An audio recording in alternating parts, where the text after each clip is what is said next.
नमस्कार दोस्तों, आप देख रहे हैं क्रैक यूपीसी विद अस। और हम आज का जो टॉपिक है बेसिकली वो है, एक हम नई शुरुआत करने जा रहे हैं, एक नई सीरीज स्टार्ट कर रहे हैं जिसमें कि पुराने जितने भी हमारे को प्रीवियस ईयर पेपर्स जो मिलेंगे, एचएएस के हैं या नायब तहसीलदार के हैं या अलाइड सर्विसेज के हैं, उनको जितने भी पॉसिबल हो सकेंगे उनको हम डिटेल में एक्सप्लेन करेंगे। उनके जो ऑप्शंस है जो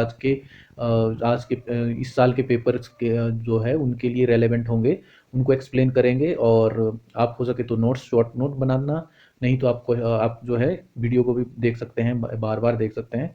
और अगर कोई ये नई शुरुआत है तो अगर कोई सजेशन हो तो कमेंट बॉक्स में प्लीज़ आप सजेशन दीजिए। और टेलीग्राम चैनल का भी आपको लिंक कमेंट बॉक्स में प्रोवाइड किया जाएगा, तो आप वहाँ भी ज्वाइन करके जो है सजेशन दे सकते हैं। जितना पार्टिसिपेटरी होगा उतना ही हम सब के लिए अच्छा होगा, हम चैनल भी ग्रो होगा और आप लोगों के लिए भी एक अच्छा जो है, एक जगह ही सब आपको अलग अलग सोर्स नहीं देखने पड़ेंगे, एक ही जगह आपको काफ़ी सारी चीज़ें प्रोवाइड हो सकती है। तो इसमें हम आज की शुरुआत करते हैं। आज जो हमें इस दो एच पी एस ये जो है 2012 का क्वेश्चन पेपर है, तो इसको हम स्टार्ट करेंगे। इसमें जो आज के 50 क्वेश्चन, फर्स्ट 50 क्वेश्चन हैं उनको सॉल्व करेंगे। ठीक है, सो लेट्स गेट स्टार्टेड। तो सबसे पहला क्वेश्चन है कि who founded the all India depressed class federation. तो इसका बेसिकली आंसर तो है डॉक्टर बी आर अम्बेडकर। लेकिन हम इसमें जो बाकी ऑप्शन है उनके बारे में भी थोड़ा थोड़ा आइडिया हमारे को होना चाहिए। श्री नारायण गुरु जो है, उन्होंने श्री नारायण धर्म जो है परिपालन योगम की स्थापना की थी। और ज्योतिबा फुले वो सत्यशोधक समाज के संस्थापक थे। और लाला लाजपत राय, उन्होंने वो और भी उनके वो हिंदू महासभा में थे। ऑल इंडिया ट्रेड यूनियन जो कांग्रेस थी पहली, जो 1920 में, उसके भी आई थिंक फाउंडर थे और प्रेसिडेंट भी थे। और इन्होंने उर्दू डेली निकाला था एक, उसका नाम था वंदे मातरम। इंग्लिश डेली निकाला था, उसका नाम था पीपल। ठीक है, तो ये हमारा पहला जो है क्वेश्चन हो गया है। तो एक बेसिक डिटेल हमारे को एक पता होनी चाहिए हर एक बंदे के बारे में जो भी इसमें मेंशन्ड है कि ये कहाँ से किस किस चीज़ से रिलेटेड है। तो और जो हमारे नारायण गुरु है या ज्योतिबा फुले है, बी आर अम्बेडकर है, ये कास्ट से रिलेटेड जितने भी सप्रेशंस थे उसके अगेंस्ट इन्होंने काफ़ी अच्छा काम किया हुआ है। तो नेक्स्ट हमारे पास है, who is the founder of Arya Samaj. Who is the founder of Arya Samaj? Swami Vivekananda, Swami Agnivesh, Swami Dayanand या पंडित विष्णु शास्त्री। तो हमारे पास आंसर बेसिकली आप सभी को पता ही होगा कि इसका आंसर जो है वो स्वामी दयानंद है। वो उन्होंने जो है आर्य समाज की स्थापना की थी। और उन्होंने डिनाउंस आइडियोलेट्री, जो क्या है हमारी मूर्ति पूजा वो सब, और रिचुअलिस्टिक जो हमारी वर्शिप है, रिचुअल वर्शिप है, उसको क्या है डिनाउंस किया था। तो यहाँ स्वामी विवेकानंद किससे रिलेटेड है? रामाकृष्ण मिशन से रिलेटेड। उन्होंने रामाकृष्ण मिशन और मठ दोनों की स्थापना की थी, उसमें उनका हिस्सेदारी थी।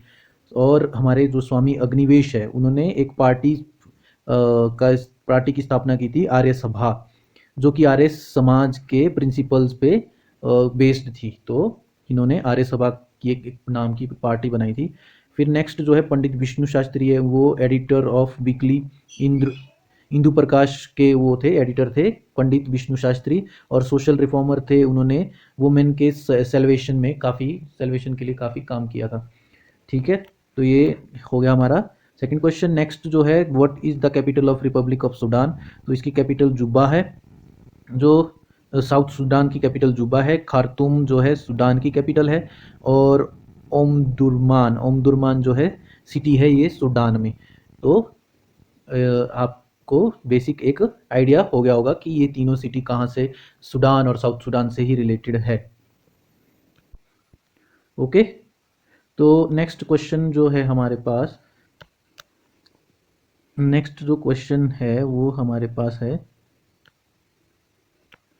वो है जी, who has given the 2011 who has been given the 2011 Sahitya academy award. तो ये फैक्चुअल तब के लिए वो क्वेश्चन आया था उस टाइम का। आप इस साल का जो 2023 का है वो देख लेना, आप गूगल कर सकते हैं कि साहित्य अकादमी अवार्ड किसको मिला है, अलग अलग लैंग्वेज में, उर्दू में किसको मिला, इंग्लिश में किसको मिला, हिंदी में किसको मिला। तो ये हिंदी का पूछा गया है, तो ये काशीनाथ सिंह को मिला था उस टाइम पे। और उस टाइम पे उर्दू में मिला था वो सादिक नवाब को मिला था। और संजीव को हिंदी में मिला था और ये सब है। तो ये उस टाइम के लिए इम्पोर्टेंट था, आज के लिए इतना इम्पोर्टेंट नहीं है। What is the name of the first Indian research station in Arctic? तो इसका नाम हिमाद्री है। हिमाद्री जो है वो आर्कटिक में इंडिया का सबसे पहला रिसर्च स्टेशन था। दूसरा स्टेशन जो है वो है इंड आर्क। इंड आर्क जो है वो आर्कटिक में इंडिया का दूसरा स्टेशन है।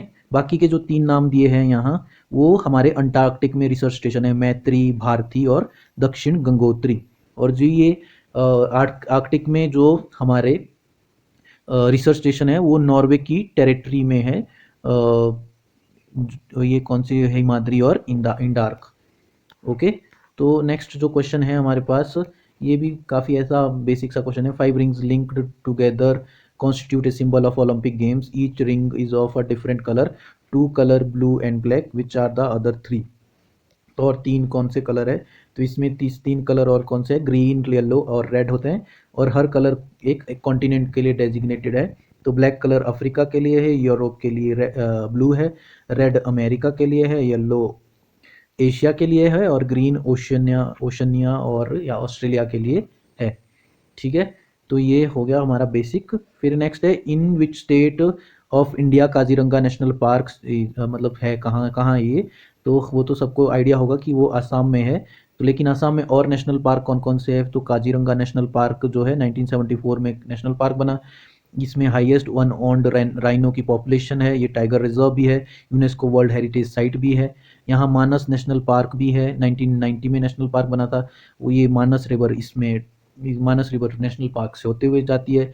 ये भी यूनेस्को वर्ल्ड हेरिटेज साइट है। ये बायोस्फीयर रिजर्व भी है, टाइगर रिजर्व भी है, एलिफेंट रिजर्व भी है। मानस नेशनल पार्क ये भी आसाम में है। फिर है नामेरी नेशनल पार्क। यहाँ 4 स्पीशीज जो हॉर्नबिल की है वो पाई जाती है। और रिवर जिया बरेली जो है वो यहाँ से होते हुए नमेरी से होते हुए जाती है। ठीक है। तो आपको अगर हॉर्नबिल एक फेस्टिवल होता है वो कहाँ होता है? वो होता है नागालैंड में। और जो हॉर्नबिल है वो स्टेट बर्ड है अरुणाचल प्रदेश और केरल का। कहाँ का है? अरुणाचल प्रदेश और केरल का क्या है? स्टेट बर्ड है हॉर्नबिल। तो ये आपको ध्यान रखना है। नॉर्मली हम नागालैंड के साथ जोड़ते हैं हॉर्नबिल, वहाँ सिर्फ फेस्टिवल होता है, हॉर्नबिल पाए भी जाते हैं, लेकिन हॉर्नबिल का जो स्टेट बर्ड है वो अरुणाचल प्रदेश और केरल का है। ठीक है। तो जो नेक्स्ट हमारे पास है, नेक्स्ट जो हमारे पास वहाँ आसाम में क्या है नेशनल पार्क है, वो है दिब्रू शिकोवा नेशनल पार्क है। ये दिब्रू रिवर यहाँ से होके जाती है, ब्रह्मपुत्र रिवर भी जाती है और ये पटखाई हिल्स में है। और इसमें जो बाकी के जो नेशनल पार्क्स है वो कौन कौन से है? वो है दिहिंग पटकाई नेशनल पार्क, वो यहाँ नोट नहीं कर पाया हूँ मैं। दिहिंग नेशनल पार्क है, पटकाई नेशनल पार्क है, ये 2021 में इसको नोटिफाई किया है। और ये एलिफेंट रिजर्व भी है, दिहिंग नेशनल पार्क है। दूसरा है Raimona Raimona Raimona national park. Raimona national park कहाँ? ये भी 2021 में ही नोटिफाई हुआ है। और इसको यहाँ गोल्डन लंगूर जो है वो एंडेमिक है यहाँ के लिए। लंगूर गोल्डन लंगूर जो है एंडेमिक है।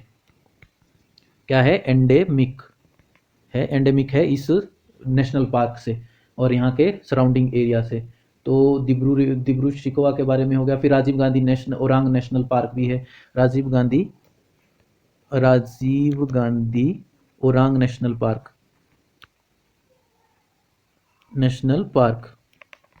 राजीव गांधी ओरांग नेशनल पार्क है। सो हैंड राइटिंग अच्छी नहीं है, लेकिन आप जो मैं बोल रहा हूँ वो आप समझ पा रहे होंगे, तो आप उसको नोट डाउन कर सकते हैं।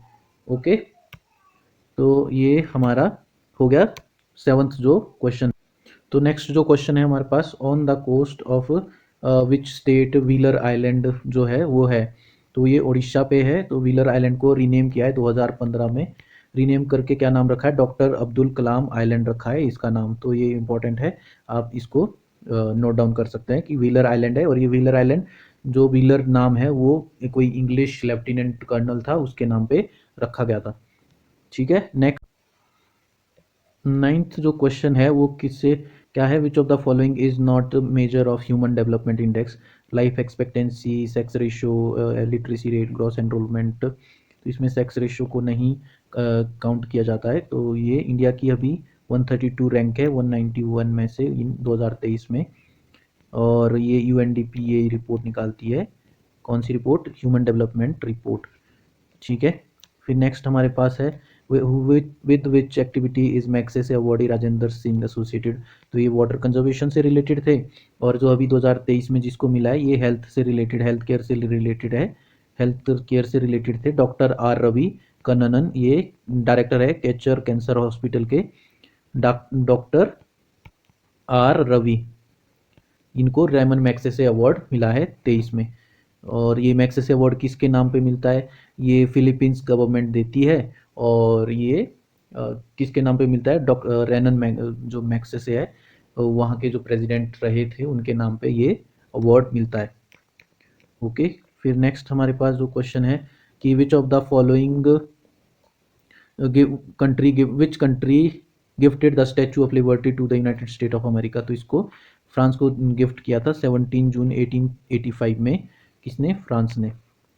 फिर जो नेक्स्ट है हमारे पास क्वेश्चन जो है वो क्या है कि which of the following statement is true about Ellora caves, all of them are Buddhist caves. तो गलत बात है।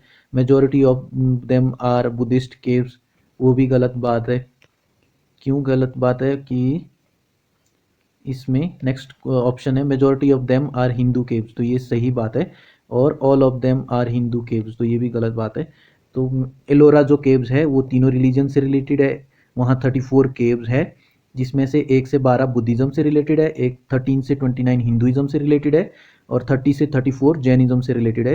राष्ट्रकूट डायनेस्टी जो है उसके टाइम ये बना है, और किंग हरिसेना कृष्णावन जो थे उन्होंने ये उनके टाइम पे ये जो केव्स है वो बनी है। और केव नंबर जो 16 है वहाँ कैलाश टेम्पल है, रॉक कट टेम्पल है।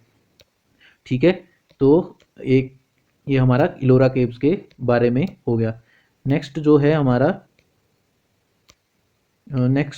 हमारे पास वो है अजंता केव्स के बारे में। वो ऑल बुद्धिस्ट केव्स थी, रॉक कट केव थी, बगोरा रिवर यहाँ से पास होती है अजंता केव से।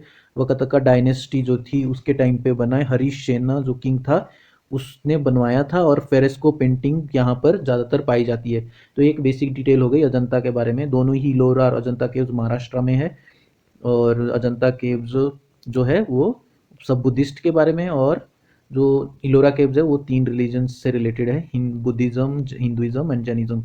एंड मेजोरिटी उसमें हिंदू की है, हिंदू केव्स है उसकी है 13 to 29।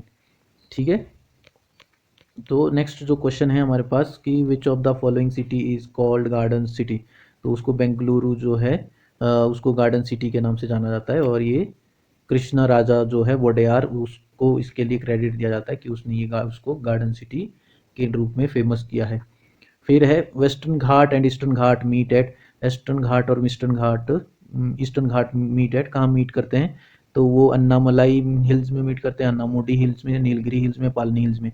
तो जो वेस्टर्न घाट है वो कहाँ मीट करते हैं, वो है नीलगिरी हिल्स पे। तो इसका आंसर है सी, नीलगिरी हिल्स। अन्नामलाई हिल्स की जो टॉप की जो पीक है वो है अन्नामुडी, और वैसे वेस्टर्न घाट की भी सबसे हाईएस्ट पीक है वो अन्नामुडी है, 2695 मीटर इसकी हाइट है, हाईएस्ट पीक है वेस्टर्न घाट की, और अन्नामलाई हिल्स की भी।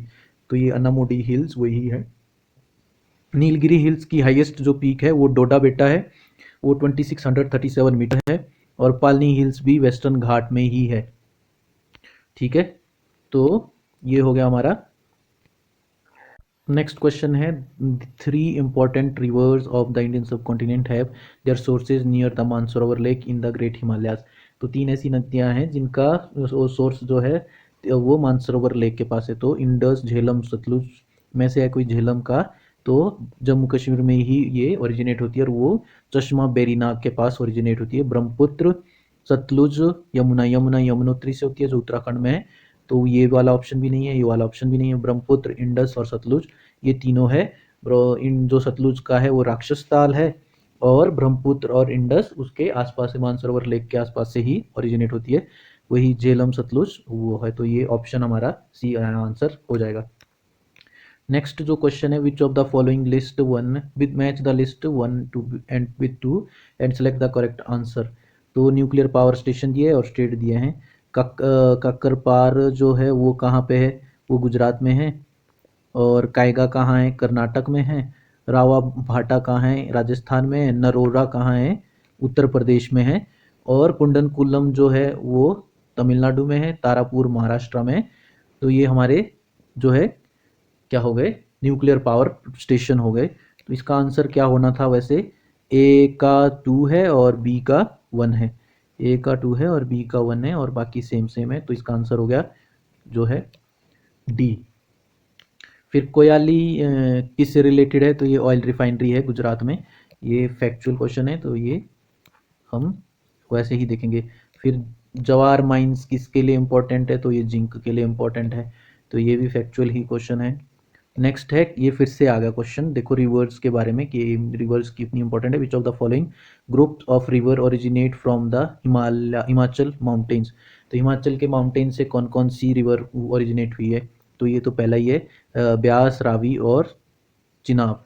तो ये रोहतांग दर्रे के पास से आती है ब्यास। रावी बड़ा बंगाल से जाती है और चिनाब जो है चंद्रभागा, सूरजताल और चंद्रताल लाहौल स्पीति से आके ये तांडी के पास इनका जो है चंद्रा और भागा का कॉन्फ्लुएंस होकर चिनाब बनती है और ये चंबा से जम्मू एंड कश्मीर में चली जाती है।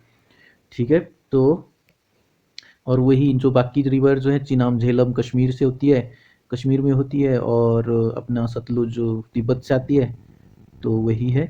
और बस नेक्स्ट जो क्वेश्चन है हमारे पास वो है the Pennines Europe, Appalachians America, Aravallis India are example of. तो ये माउंटेन्स हैं और ये माउंटेन रेंजेस है और ये किस चीज़ के एग्जाम्पल है, ओल्ड माउंटेन, यंग माउंटेन। ये माउंटेन के टाइप्स नहीं है, माउंटेन के टाइप है फोल्ड माउंटेन और ब्लॉक माउंटेन। तो जो हमारा अरावलीज है वो फोल्ड माउंटेन है। एपेलिचियंस भी फोल्ड माउंटेन है। पेनीज यूरोप में वो भी फोल्ड माउंटेन है। रॉकीज नॉर्थ अमेरिका में वो फोल्ड माउंटेन है। एंड्स साउथ अमेरिका में वो भी फोल्ड माउंटेन है। उराल्स रशिया में वो भी फोल्ड माउंटेन है। और हमारा हिमालयाज भी फोल्ड माउंटेन है। जो ब्लॉक माउंटेन का एक एग्जांपल मुझे अभी याद आ रहा है, वो क्या है, साउथ अफ्रीका में एक ब्लॉक माउंटेन है, तो टेबल माउंटेन आई थिंक उसको बोलते हैं, तो वो ब्लॉक माउंटेन ही है। तो ये हमारा यहाँ का इसका आंसर हो गया फोल्ड माउंटेन्स। तो फोल्ड माउंटेन की रेंजेस कहाँ कहाँ, यूरोप में पेनीज है, एपेलिचियन अमेरिका में है, अरावलीज इंडिया में है, हिमालयाज भी इंडिया और नेपाल, भूटान, ये पाकिस्तान, इन सब 4-5 देशों में, म्यांमार है, इन 4-5 देशों में है। फिर अपना रॉकीज नॉर्थ अमेरिका में है, एंड्स साउथ अमेरिका में, उराल्स माउंटेन जो है रशिया में है, जहाँ से आगे यूरोप स्टार्ट होता है। और जो इसके ईस्ट में है वो एशिया है। ठीक है, नेक्स्ट जो क्वेश्चन है कि almost 90% of world's annual fish supply comes from inland waters, coast of Peru, continental shelf. तो कॉन्टिनेंटल शेल्फ तो एक होती है जहाँ वो हर कोस्ट पे है और हर कोस्ट पे कहीं भी होगी वो, जहाँ फिश हो रही होगी तो जहाँ मेजरली उस एरिया में ही पाई जाती है। तो यहाँ ये कॉन्टिनेंटल शेल्फ में आ जाएगा। कॉन्टिनेंटल शेल्फ वैसे ये मान लो वाटर का लेवल है, ये यहाँ वाले एरिया तक जो है ये कॉन्टिनेंटल शेल्फ है, और फिर ये नीचे हो जाएगा समुद्र की जो डीप सी हो जाएगा, तो ये अलग अलग है। तो इस वाले पोर्शन तक जो है वो हमारी जो है फ़िश का 90% जो वर्ल्ड का फ़िश सप्लाई है वो यहाँ से होता है। वैसे 90% जो सी फूड है वो चाइना में सबसे ज़्यादा सप्लाई करता है, एक्सपोर्ट करता है, और नॉर्वे दूसरे नंबर पे है। नेक्स्ट जो क्वेश्चन है उसमें the mineral production of most metallic minerals is affected by which of the following. तो जो प्रोडक्शन है मेटालिक मिनरल की वो किन चीज़ों से अफेक्ट होती है। डिस्टेंस ऑफ मार्केट, ऑब्वियस सी बात है, मार्केट का डिस्टेंस भी डिपेंड करता है। क्वांटिटी अवेलेबल, कि उसकी क्वांटिटी कितनी अवेलेबल है मिनरल की। फिर रिचनेस ऑफ ओर कितना रिच है, अगर रिच है तो उसके मतलब वो बेनिफिट करता है। और वेट ऑफ द ओर, तो ये ज़्यादा इम्पॉर्टेंट नहीं है, वेट के वजह से आप उसकी जो प्रोडक्शन जो है वो चेंज नहीं कर सकते, या जगह फैक्ट्री की चेंज नहीं कर सकते हैं। तो फैक्ट्री की जगह जो है इन 3 चीज़ों पे डिपेंड करती है। तो इसका आंसर सीधा सीधा क्या हो जाएगा, ये वेट ऑफ ओर। फिर इंटेंसिव सब्सिस्टेंस एग्रीकल्चर क्या है, तो ये एरिया विद मेडिटेरियन क्लाइमेट, ये तो नहीं है। Major river valleys and delta such as Ganga, इस एरिया में ये इंटेंसिव सब्सिस्टेंस मतलब जहाँ आउटपुट को ज़्यादा फोकस में रखा जाता है कि आउटपुट ज़्यादा हो, कि पर्टिकुलर लैंड एरिया है उसमें आउटपुट बढ़ती रहे, तो उसको बोलते हैं intensive subsistence agriculture. Subsistence agriculture होता है जिसमें आप जो लाइफ स्टॉक भी पाल रहे हैं और थोड़ा बहुत खेती भी कर रहे हैं अपने गुजारे के लिए। फिर उसमें अलग अलग टाइप है, इसमें एग्रीकल्चर में भी सब्सिस्टेंस है और कमर्शियल है, वो सब चीज़ें है। फिर नेक्स्ट है मेडिटेरेनियन एग्रीकल्चर इज़ किस चीज़ के लिए फेमस है? Known for grapes, olives, orange, figs और सिट्रस फ्रूट के लिए, सिट्रस फ्रूट्स के लिए ये फेमस है। नेक्स्ट क्या है? If the post of vice president of India is vacant, अगर वाइस प्रेसिडेंट की पोस्ट वेकेंट है at the time of resignation और demise of president of India, ऐसे टाइम पे जब प्रेसिडेंट ने या तो रिजाइन कर लिया या उसकी डेथ हो गई, who among the following assumes the charge of office of president. तो ये इंपॉर्टेंट है, ये भी है कि चीफ जस्टिस ऑफ इंडिया जो है वो किसका चार्ज ले लेता है? वो प्रेसिडेंट का चार्ज ले लेता है। तो यही स्पीकर के बारे में आपको पता होगा, Lok Sabha speaker, deputy chairman, Rajya Sabha और सीनियर मोस्ट गवर्नर। तो ये सब सारे ऑप्शन सही नहीं है। नेक्स्ट है कि the governor has the power to impose governor's rule in the state of Tripura, Nagaland, Mizoram, Jammu and Kashmir. तो ये पूरा पुराना हो गया क्वेश्चन। अब आर्टिकल 370 का अबॉलिशन के बाद जो है यहाँ भी अब जो है गवर्नर रूल उस तरह नहीं लगता है जैसे पहले लगता था, कि गवर्नर जो है गवर्नर रूल इम्पोज कर सकता था। अदरवाइज प्रेसिडेंट जो है प्रेसिडेंट रूल इम्पोज करता है गवर्नर की कहने पे, कि गवर्नर को लगे कि भाई स्टेट में जो है क्या है कि जो हमारी वहाँ की स्टेट असेंबली है वहाँ मेजॉरिटी नहीं है, क्या जो सरकार है उसके पास मेजॉरिटी नहीं है, तो गवर्नर प्रेसिडेंट रूल इम्पोज कर सकता। लेकिन यहाँ जम्मू कश्मीर में 370 से पहले गवर्नर एक साल के लिए गवर्नर रूल इम्पोज कर सकता था, फिर वो एक्सटेंड होके क्या है प्रेसिडेंट रूल बन जाता था, फिर वो आगे काफ़ी साल तक रहता था। फिर नेक्स्ट है विच of the following pairs is not correctly matched. तो ये कौन सा? पीएम संगवा कांग्रेस में था, अब ये शायद इसने चेंज करके बीजेपी कर लिया है। GHC बाला योगी तेलुगु देशम पार्टी, मनोहर जोशी तो ये आई थिंक शिवसेना से रिलेटेड थे। और फिर ये सोमनाथ चटर्जी CPIM। तो ये सारे बाकी सही है, ये गलत है, और इसमें से पूछा भी यही है कि कौन सा करेक्टली मैच नहीं है। फिर नेक्स्ट जो क्वेश्चन है कि which of the following statement is not correct about जज of a high court. High court के जज के बारे में क्या स्टेटमेंट सही नहीं है? तो जज of a high court appointed by president of India, सही बात है। He hold office during the pleasure of the president, नहीं, उसको प्लेजर की नहीं, उसका फिक्स जो टर्म है, टर्म फिक्स टेन्योर होता है, टेन्योर फिक्स होता है किसका? हाई कोर्ट के जज का। अदरवाइज उसको इम्पीच किया जाता है, वो भी पार्लियामेंट के द्वारा, कि वो 2/3 मेजोरिटी के साथ वोटिंग के साथ जो है वो उसको इम्पीच कर सकता है। नेक्स्ट ऑप्शन भी देख ले, he can be transfer to any other high court, वो भी हो जाता है। He can be remove for misproved misbehaviour और इनकेपेसिटी, ये भी सही बात है, लेकिन इम्पीचमेंट होना चाहिए, और अभी तक सक्सेसफुली कोई इम्पीचमेंट हुआ नहीं है। एक हाई कोर्ट के जज वेस्ट बंगाल के थे आई थिंक, उनके खिलाफ इम्पीचमेंट लाया गया था और उन्होंने पास होने से पहले ही वो क्या है रिजाइन दे दिया था, तो अभी तक सक्सेसफुली किसी के अगेंस्ट नहीं लाया गया है। नेक्स्ट जो क्वेश्चन है कि public account committee present its report, किसको देती है पब्लिक अकाउंट कमेटी? तो president of India, finance minister, the parliamentary affairs minister और पार्लियामेंट।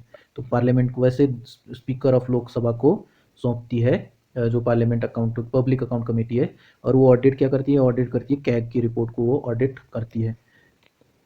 फिर नेक्स्ट जो क्वेश्चन है कि with under the constitution of India power to issue habeas writ of habeas corpus is vested with district court, high supreme court only, और both high court and supreme court. तो ये तो UPSC में भी ये question पूछा जा चुका है, और तो ये दोनों को ही ये पावर है, हाई कोर्ट और सुप्रीम कोर्ट को। और इसका हेबस कॉर्पस का क्या काम है?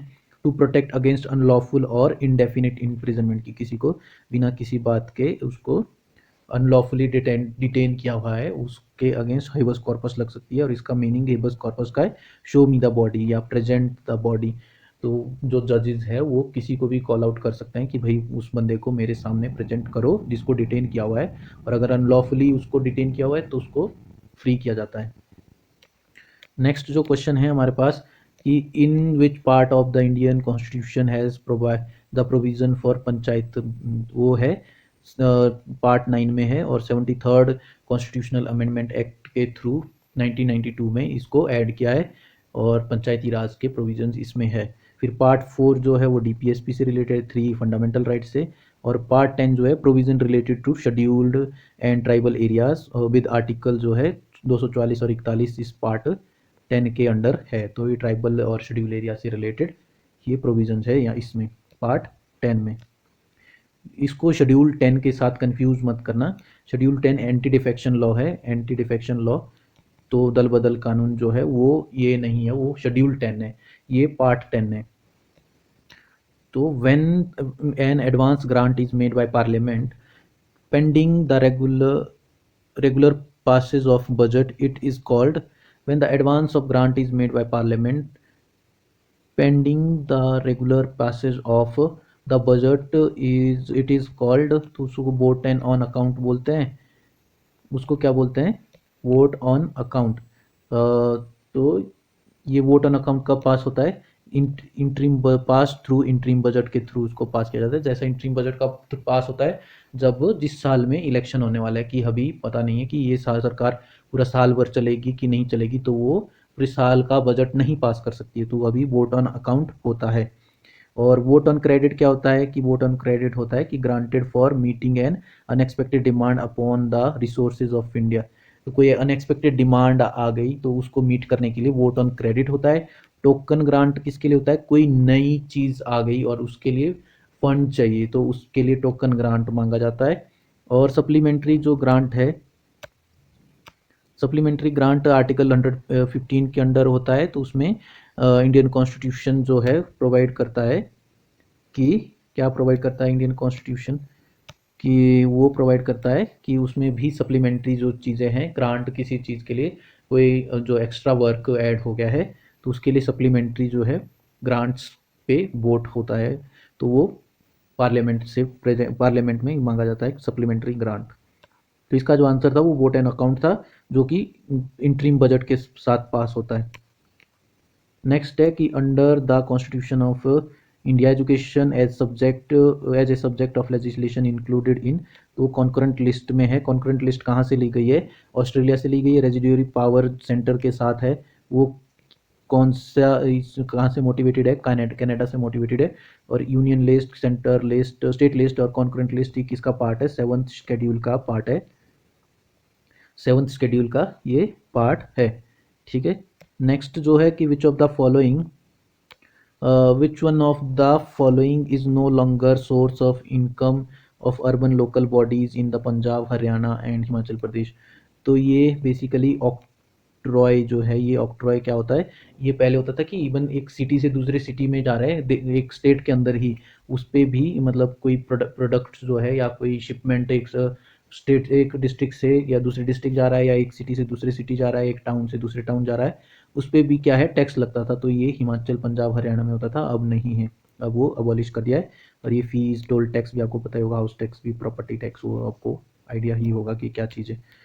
फिर है कि 10th schedule added to the constitution on 56th amendment act, तो ये इंपॉर्टेंट है, 1985 में ये आया था, दल बदल कानून भी बोलते हैं इसको। 10th शेड्यूल के थ्रू इसको ऐड किया था, 10th शेड्यूल में ऐड किया था, 10th schedule I think already constitution में था, तो इसको एंटी डिफेक्शन लॉ भी बोलते हैं। और लैंड रिफॉर्म से रिलेटेड अगर देखें तो राइट टू प्रॉपर्टी पहले फंडामेंटल राइट था, राइट टू प्रॉपर्टी, अब उसको 44th अमेंडमेंट करके क्या है, उसको एक लीगल राइट बना के रखा है। और वो आर्टिकल कौन से में है, अब 300A में है, जो हमारा राइट टू प्रॉपर्टी है। फिर पंचायती राज 73rd अमेंडमेंट करके उसको भी कॉन्स्टिट्यूशनल स्टेटस दिया गया है, और ये आर्टिकल 243 से लेकर ABCD वो आगे काफ़ी चलता रहता है। और लैंग्वेज जो है वो 8th शेड्यूल में आती है, ठीक है। तो ये बेसिक नॉलेज हर एक जो ऑप्शन के बारे में आपको हो गई। फिर match the list 1 and 2, correct answer, select the correct answer from the codes given below. तो इंडियन कॉन्स्टिट्यूशन और सोर्स कहाँ से है, privileges of Indian parliament, parliament के प्रिविलेजेस जो कहाँ से लिए हैं, ये ब्रिटेन से लिए हैं। फिर रेजिड्यूरी पावर अभी हमने देखा कहाँ से ली है, कनाडा से ली है। DPSP कहाँ से ली है, बहुत इजी है, आयरिश कॉन्स्टिट्यूशन से ली है, उन्होंने कहाँ से ली थी, स्पेनिश से ली थी। तो हमारा और जुडिशियल रिव्यू कहाँ से लिया हमने, यूएस कॉन्स्टिट्यूशन से लिया है। तो क्या है, प्रिविलेजेस ब्रिटिश कॉन्स्टिट्यूशन से लिया है, रेजिडुअरी पावर कनाडा से, directive principle state policy Irish constitution से, जुडिशियल रिव्यू यूएस कॉन्स्टिट्यूशन से। तो इसका जो आंसर हो गया वो ए हो गया। नेक्स्ट हमारे पास क्वेश्चन है कि which Indian city has the highest population according to 2011 census. तो ये भी पुराना क्वेश्चन है, अभी चेंज भी हो सकता है, चेंज हो गया। मुंबई की थी तब ये 1.84 CR थी और दिल्ली की 1.68 CR थी। अब ये चेंज होके 2 CR से भी ज़्यादा हो गई है। चेन्नई की 86 लैक्स थी। ठीक है। और which of the following Indian companies has been listed at the top Forbes 2000 list. तो ये तो रिलायंस थी, रिलायंस इंडिया लिमिटेड जो थी वो थी। तो ये भी पुराना क्वेश्चन है। नेक्स्ट है, निर्मल भारत अभियान किससे रिलेटेड है। तो ये कम्युनिटी टॉयलेट्स इन स्लम एरिया है, जिसको अब स्वच्छ भारत अभियान और वो सब नाम चेंज कर दिया है इस योजना का। तो ये है इससे related. Construction of houses for low income, उसको अब पीएम आवास योजना बोलते हैं, पीएम आवास आवास योजना बोलते हैं। एक ग्रामीण के लिए और एक अर्बन के लिए। ठीक है।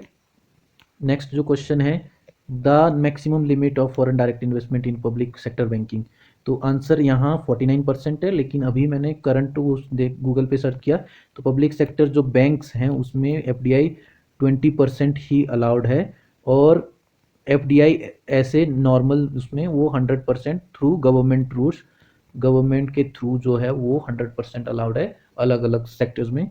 लेकिन इसमें जो पब्लिक सेक्टर बैंक्स में है उसमें आई थिंक जो मैंने गूगल पे सर्च करके देखा है उस पर 27% बता रहा है। आप लोग करेक्ट कर सकते हैं इसको, इस बात को।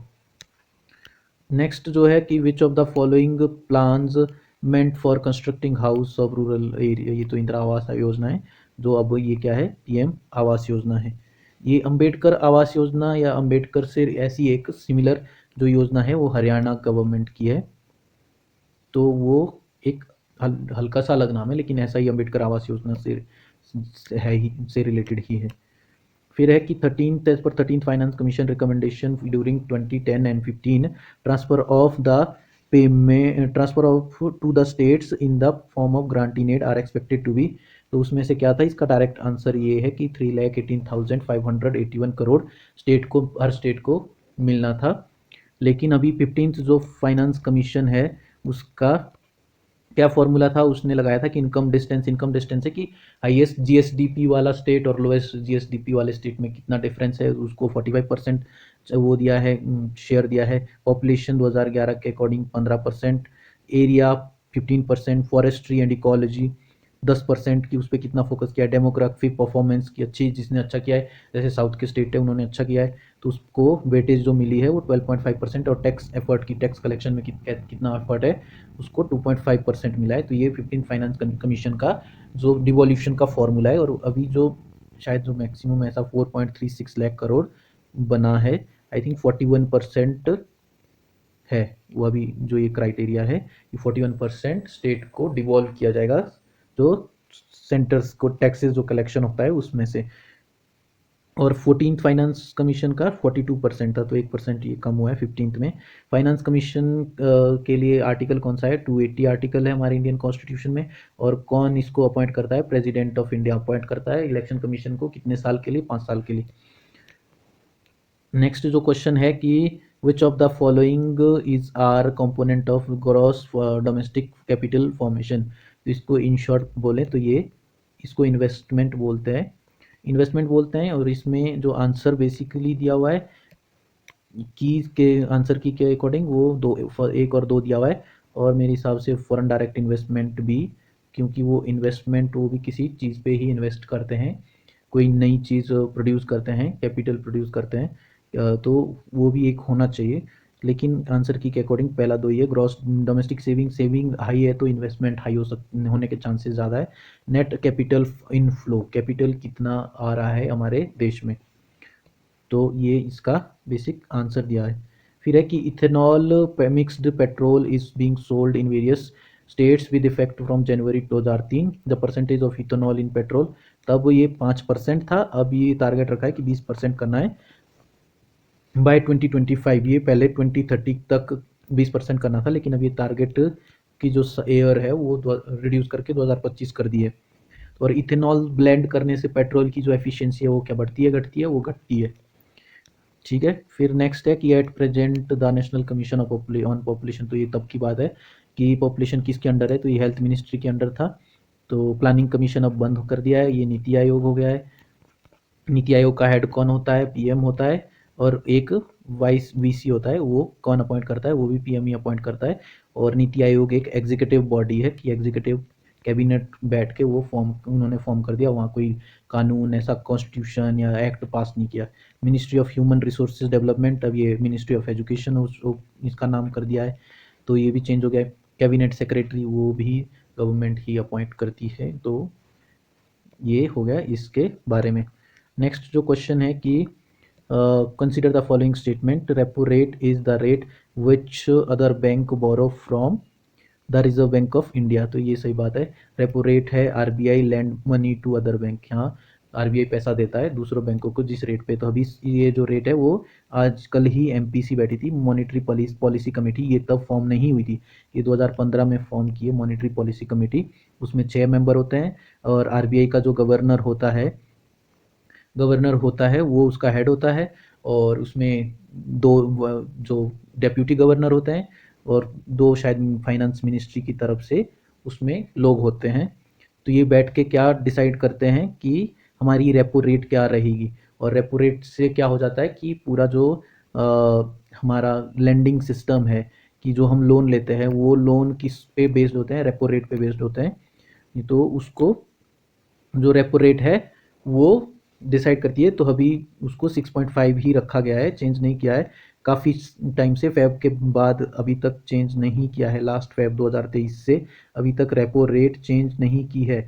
इससे रेपो रेट से क्या होता है कि अगर 6.5% रेपो रेट है तो उससे 1-2% ऊपर क्या है वो लोन मिलेंगे, कि कोई होम लोन, एजुकेशन लोन, वो डिपेंड करता है, अलग अलग क्राइटेरिया के बेसिस पे वो लोन मिलते हैं। तो ये रेपो क्या है कि आरबीआई से पैसा ले रहे हैं तो उस पर रेपो रेट लगती है, तो इस रेट पे मिलेगा। और रिवर्स रेपो रेट क्या होता है? उसमें जब आरबीआई वापस पैसा लेती है बैंकों से, सीआरआर के ऊपर का जो पैसा होता है, सीआरआर तो पे कोई इंटरेस्ट नहीं मिलता है, सीआरआर होता है कैश रिजर्व रेशियो। उसमें आरबीआई सभी बैंकों को एक रूल है कि भाई सभी बैंकों को क्या है, कुछ पैसा जो है जो उनके पास डिपॉजिट आता है तो उसमें से कुछ परसेंट जो है आरबीआई के पास रखना पड़ता है, उस पर कोई इंटरेस्ट नहीं मिलता। और एसएलआर होता है स्टेटसरी लिक्विडिटी रेशियो, जो कि बैंकों को खुद के पास रखना पड़ता है एज अ डिपॉजिट, वो उसको लोन नहीं दे सकते उसमें से, उसको अपने पास ही रखना होता है कि भाई सडन डिमांड मीट करने के लिए, कि ऑल ऑफ सडन कुछ ऐसा हो गया तो बैंकों के पास पैसा हो। तो ये हो गया हमारा repo rate, S L R C R R. Next जो ऑप्शन है इसमें वो दिया है, a variate value of zero for Gini coefficient in a country implies that perfectly equal income for everyone in its population. तो Gini coefficient statistical measure of inequality, Gini coefficient inequality को measure करता है, zero हो किसी का score तो वो perfectly equal है, और एक हो तो मैक्सिमम इनइक्वालिटी है उस देश में। तो ये गिनी कोफिशिएंट के बारे में हो गया। तो ये दोनों ही स्टेटमेंट क्या है, सही है।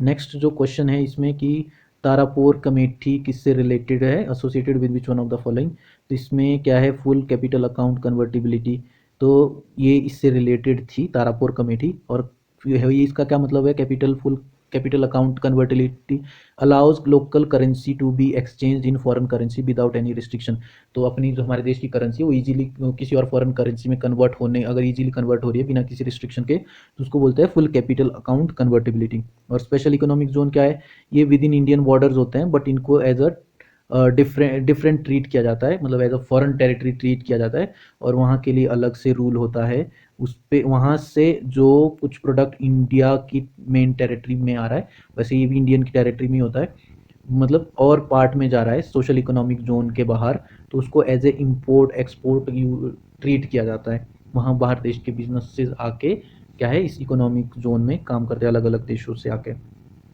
फिर ये फॉरेन एक्सचेंज रिजर्व क्या है? ये फॉरेन एक्सचेंज रिजर्व होता है, ये रिजर्व है जो कि हमारे जो इंपोर्ट की डिमांड को मीट करने के लिए अ, होता है, ये रखा होता है। तो अभी 616 कुछ बिलियंस है हमारे पास, बिलियन डॉलर है हमारे पास। उसमें इसमें फॉरेन एक्सचेंज रिजर्व में क्या डॉलर होते हैं, बाकी करेंसीज भी होती है। उसमें आईएमएफ से जो हमारा आईएमएफ के साथ जो रिजर्व होता है, एसडीआर स्पेशल ड्राइंग राइट्स होते हैं, गोल्ड होता है, और या प्रीशियस कोई जो स्टोन्स है वो होते हैं। तो ये फॉरेन एक्सचेंज रिजर्व का पार्ट होते हैं। फिर effect of oil price on Indian economy, तो इंडियन इकोनॉमी में क्या प्राइस, अगर ऑयल के प्राइस बढ़ जाएंगे तो इंडियन इकोनॉमी में एक एक्सपोनेंशियल इफेक्ट पड़ता है, हर चीज़ के प्राइस बढ़ जाते हैं। तो वो ये एक इफेक्ट है, क्योंकि हम इंपोर्ट ज़्यादा करते हैं, हमारे पास खुद का तेल कम है और ना के बराबर ही है।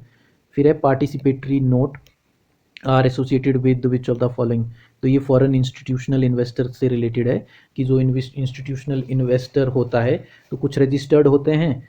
तो अब किसी ने रजिस्टर नहीं, वो फॉर्मेलिटी नहीं करनी है, लेकिन इन्वेस्ट करना है, तो वो जो ऑलरेडी रजिस्टर है उससे ये पार्टिसिपेटरी नोट लेके क्या है, वो भी इन्वेस्ट कर सकता है शेयर मार्केट में और वो इन सब चीज़ों में। कंसोलिडेटेड फंड ऑफ इंडिया के बारे में पता होगा आप लोगों को कि इसमें ये हमारे देश में हमारे जो मैक्सिमम कलेक्शन जो टैक्सेस टुक्सेस वो इसमें जाते हैं, और यहाँ से हमारे प्रेसिडेंट, जो सुप्रीम कोर्ट के जजेस, हाई कोर्ट के, सुप्रीम कोर्ट के जजेस जो है, और बाकी सब जो जितने भी कॉन्स्टिट्यूशनल पोस्ट्स है उनके क्या सैलरी जाती है। फिर यूनाइटेड नेशन डेवलपमेंट प्रोग्राम, ये यूएन की बॉडी है एनवायरमेंटल रिलेटेड जो चीज़ों पे ये डेवलपमेंट रिलेटेड प्रोग्राम ये देखती है। फिर है क्योटो प्रोटोकॉल, ये इंटरनेशनल एग्रीमेंट है यूएनएफसीसी का, United national framework on climate change. ये 1993 को इन्होंने अडॉप्ट किया था। ये इसके 37 यूएनएफसीसी को 1992 में अडॉप्ट किया था, क्योटो प्रोटोकॉल को 2003 में अडॉप्ट किया है आई गेस। और 37 इस पे बाइंडिंग टारगेट है। इंडस्ट्रियलाइज जो कंट्रीज है जिनको डेवलप्ड कंट्री बोलते हैं, और यू पे ये 37 टारगेट बाइंडिंग टारगेट है कि उनको ग्रीन हाउस गैस रिड्यूस करनी है। आई थिंक 2012 या 15 तक था ये उनका टारगेट, 2005 टू 15। उसके बाद पेरिस एग्रीमेंट लागू हो गया था। तो पेरिस एग्रीमेंट में इवन डेवलपिंग कंट्रीज भी है, लेकिन उस पर बाइंडिंग नहीं है, पेरिस एग्रीमेंट बाइंडिंग नहीं है।